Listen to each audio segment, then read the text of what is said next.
A Federation of Football Associations FUFA bazze bategeke emipiira mu bitundu mu mpaka eza FUFA Drum. Eggulo aba Lango bakubye Busoga ku golo 2-1 ne basitukira mu kikopo ekyabakwasiddwa Engineer Moses Magogo akulira FUFA.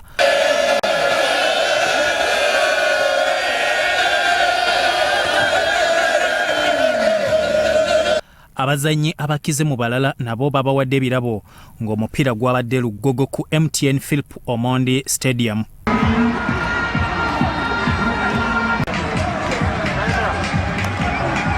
Ababaka ba Parliament okuva mu Lango ne Busoga babaddewo okuwa obuwagizi abazanyi baabwe.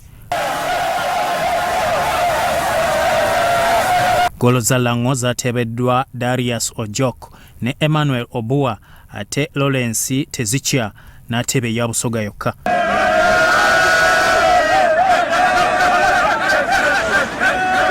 Kampuni ekola ebyokunywa n'okulya eya Harris International bebassa ssente mu mpaka eza FUFA Drum okutumbula ebitone okutuuka ku bukadde 12 era Comfort ahumuza omwogezi waabwe alambuludde nga bayita mu kyokunywa ekya Rock Boom. Nga tutwala okwongera okukongratulatinga ab'Elango bebale kuzanya mupiira guno bebale kutuuka ku nkomerero eno ate nga ne bujja maaso ffe ng'ekitongole tweyama okuba nga tupromotinga local talent mu nsi eno Uganda. Abalala boogedde bati ku mpaka za FUFA Drum ezifuuse ensonga mu ggwanga. We have been working for the trophy. We have been working to be a champion. Last year we reached the finals but we didn't take because it was two-legged.